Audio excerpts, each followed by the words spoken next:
Hello' বন্ধু বান্ধৱীসকল, কি খবৰ? আশা কৰো সকলোৰে খবৰ ভাল। বন্ধু বান্ধৱীসকল, তোমালোকক সকলোকে স্বাগতম জনাইছো আমাৰ এই চেনেলত। ফ্ৰেণ্ডসকল, তোমালোকৰ হাতত যদি ৰেচন কাৰ্ড আছে তেতিয়াহ'লে তোমালোকৰ বাবে বহুত ভাল খবৰ। তোমালোকৰ ৰেচন কাৰ্ডৰ জৰিয়তে তোমালোকে কেইটামান আঁচনিত আবেদনখন কৰিব পাৰিবা আৰু তোমালোকে বহুত কেইটা সুযোগ লাভ কৰিব পাৰিবা। ফ্ৰেণ্ডসকল, যেনেকুৱা তোমালোকৰ আমি আজি আলোচনা কৰিম 5টা আঁচনিত তোমালোকে আবেদনখন কৰিব পাৰিবা। আৰু যদি তোমালোকে আবেদন কৰা তেতিয়াহ'লে কি কি আঁচনি বা তোমালোকে আঁচনিত যদি আবেদন কৰা কি কি সুবিধা লাভ কৰিব পাৰা, সেই সকলোবোৰ ডিটেইলছ সহকাৰে আমি ইয়াতে আলোচনা কৰিম। ফ্ৰেণ্ডসকল, প্ৰথমতে আমি আঁচনিৰ কথা ক'ম আৰু তোমালোকৰ এই আঁচনিৰ কি কি সুবিধা পাব পাৰা বা কি কি সুবিধা লাভ কৰিব পাৰা, সেই সকলোবোৰ তথ্য আমি ইয়াতে আলোচনা কৰিম।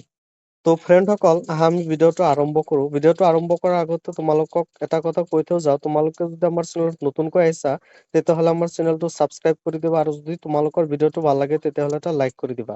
ফ্ৰেণ্ডসকল, তোমালোকে এই চেনেলত তোমালোকে যিবিলাক আঁচনি আছে সেই আঁচনিৰ তোমালোকে নতুন নতুন আপডেট বা তোমালোকে আঁচনিৰ আপডেট বিলাক ইয়াতে পাই যাবা। তো ফ্ৰেণ্ডসকল, প্ৰথমতে তোমালোকৰ যিটো 1 নম্বৰত আছে সেইটো তোমালোকৰ PM আৱাস যোজনা, যিটো আমি চৰকাৰী ঘৰ বুলি কওঁ। তোমালোকে সেই চৰকাৰী ঘৰত তোমালোকে আবেদনখন কৰিলে তোমালোকৰ যিটো চৰকাৰী ঘৰ আছে সেই চৰকাৰী ঘৰত যদি তোমালোকে আবেদন কৰা তেতিয়াহ'লে তোমালোকে ৰেচন কাৰ্ডৰ প্ৰয়োজন হ'ব। আৰু ৰেচন কাৰ্ডৰ জৰিয়তে তোমালোকে যিটো তোমালোকৰ চৰকাৰী ঘৰ আছে তাতে তোমালোকে আবেদনখন কৰিব পাৰিবা। আৰু ৰেচন কাৰ্ডৰ জৰিয়তে তোমালোকে আবেদনখন কৰিলে ফ্ৰেণ্ডসকল তোমালোকৰ বহুত সুবিধা আছে। যেনেকুৱা তোমালোকে চৰকাৰী ঘৰ যদি পোৱা তেতিয়াহ'লে তোমালোকৰ মিনিমাম তোমালোকৰ 170 লাখ, তোমালোকৰ 1,70,000 লৈকে তোমালোকে টকা পাব পাৰা। আৰু লগতে তোমালোকৰ এতিয়াতো লাহে লাহে বঢ়াই গৈ আছে। আৰু যদি তোমালোকৰ লগতে জব কাৰ্ড থাকে তেতিয়াহ'লে তোমালোকৰ 20,000 এটা তোমালোকৰ লগতে প্লাছ হৈ যাব। মানে ফ্ৰেণ্ডসকল, তোমালোকৰ ৰেচন কাৰ্ডৰ জৰিয়তে এটা তোমালোকৰ ভাল খবৰ হ'ল তোমালোকে ৰেচন কাৰ্ডৰ জৰিয়তে যিটো ঘৰৰ আবেদন আছিল সেইটো তোমালোকে কৰিব পাৰা।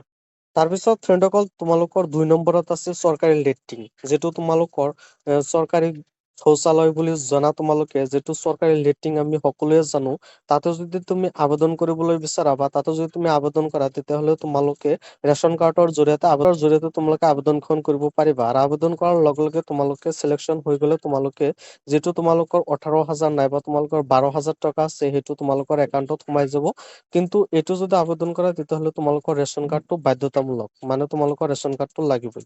তাৰপিছত ফ্ৰেণ্ডসকল, 3 নম্বৰত তোমালোকৰ যিটো আছে আয়ুস্মান কাৰ্ড। আয়ুস্মান কাৰ্ড যদি তুমি বনোৱা তেতিয়াহ'লে তোমালোকে বছৰত 5 লাখ টকা তোমালোকে চিকিৎসা বিনামূলীয়াকৈ পাবা। তো ফ্ৰেণ্ডসকল, তোমালোকৰ যিটো আয়ুস্মান কাৰ্ড আছে সেই আয়ুস্মান কাৰ্ডটো যদি তোমালোকে বনাবলৈ বিচৰা তেতিয়াহ'লে তোমালোকৰ ৰেচন কাৰ্ডটো বাধ্যতামূলক, মানে তোমালোকৰ ৰেচন কাৰ্ডটো লাগিবই। ৰেচন কাৰ্ডৰ জৰিয়তে তোমালোকে আয়ুস্মান কাৰ্ডটো বনাই ল'ব পাৰিবা। আৰু তোমালোকে আবেদনখন কৰিলে তোমালোকৰ যদি কাৰ্ডটো থাকে তেতিয়াহ'লে তোমালোকে 5 লাখ টকা পৰ্যন্ত তোমালোকে বিনামূলীয়া চিকিৎসা পাবা। তাৰপিছত ফ্ৰেণ্ডসকল, তোমালোকৰ নেক্সট যিটো তোমালোকৰ আঁচনি আছে যাৰ জৰিয়তে তুমি ৰেচন কাৰ্ডৰ সহায়ত তোমালোকে আবেদন কৰিব পাৰিবা, সেইটো হৈছে PM কিষাণ। ফ্ৰেণ্ডসকল, তোমালোকে যদি PM কিষাণত আবেদন কৰা তেতিয়াহ'লেতো ফ্ৰেণ্ডসকল তোমালোকে জানাই PM কিষাণৰ বিষয়ে আজিকালি সকলোৱে জানে। PM কিষাণত আবেদন কৰাৰ কাৰণে তোমালোকৰ খাজনা ৰচিদ, তাৰপিছত তোমালোকৰ ৰেচন কাৰ্ড এইবিলাকতো লাগিবই। ফ্ৰেণ্ডসকল, তোমালোকে যদি ইয়াতে আবেদন কৰা তোমালোকৰ ৰেচন কাৰ্ড লাগিব, তাৰপিছত তোমালোকৰ লাগিব খাজনা ৰচিদ। আৰু এইটোৰ জৰিয়তে তোমালোকে যদি আবেদন কৰা তাৰপিছত তোমালোকে 6,000 টকা তোমালোকে পাই যাবা, মানে তিনিটা কিস্তি পাবা, 2,000 কৰি তিনিটা কিস্তি তোমালোকে পাই যাবা। ফ্ৰেণ্ডসকল, তাৰপিছত তোমালোকৰ নেক্সট আঁচনি যিটো আছে সেইটোৰ বিষয়ে তোমালোকক এতিয়া কৈ আছো। মষ্ট ইম্পৰ্টেণ্ট নাইবা বহুত দৰকাৰ, যিটো তোমালোকৰ অৰুণোদয় আঁচনি। ফ্ৰেণ্ডসকল, অৰুণোদয় আঁচনিৰ বিষয়েতো সকলোৱে জানে। ফ্ৰেণ্ডসকল, তোমালোকৰ যিটো অৰুণোদয় আঁচনি আছে তাতে যদি তুমি আবেদন কৰা তেতিয়াহ'লে তোমালোকৰ ৰেচন কাৰ্ড থাকিব লাগিব। আৰু ৰেচন কাৰ্ডৰ জৰিয়তে তোমালোকে আবেদনখন কৰিব পাৰিবা। ফ্ৰেণ্ডসকল, ৰেচন কাৰ্ডত বহুত এটা ভাল তোমালোকৰ অৰুণোদয় যিটো আছে অৰুণোদয় তোমালোকৰ ভাল এটা আপডেট আহিছে, য'ত তোমালোকৰ 20 তাৰিখত 20 ফেব্ৰুৱাৰীত তোমালোকৰ পইচা দিয়াৰ কথা আছিল, কিন্তু তোমালোকৰ 20 ফেব্ৰুৱাৰীত পইচা নিদিয়ে। 20 ফেব্ৰুৱাৰীৰ সলনি তোমালোকৰ 10 মাৰ্চত পইচা দিব, কিন্তু তোমালোকৰ 8,000 টকা দিয়াৰ কথা আছিল, তোমালোকৰ 8,000 সলনি তোমালোকৰ এতিয়া 9,000 টকা তোমালোকৰ দিব, মানে তোমালোকক 1,000 টকা বঢ়াই দিছে।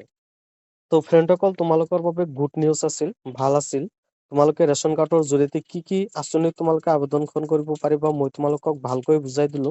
তোমালোকৰ মনত যদি কিবা প্ৰশ্ন থাকে তেতিয়াহ'লে তোমালোকে প্ৰশ্ন কৰিব পাৰা, আৰু যদি কিবা কিবি জানিব বিচৰা তেতিয়াহ'লে তোমালোকে জানিব পাৰা। আৰু ফ্ৰেণ্ডসকল, আমি চানডে তোমালোকৰ ৰাতি লাইভত আহিম, কেইটাত লাইভত আহিম মই তোমালোকক জনাই দিম। তোমালোকৰ মনত কিবা প্ৰশ্ন থাকিলে তোমালোকে টুকি ৰাখিব পাৰা, মই তোমালোকক লগে লগে সলিউশন কৰি দিম আৰু তোমালোকক যি জানিবলৈ ইচ্ছা আছে তোমালোকক মই জনাই দিম।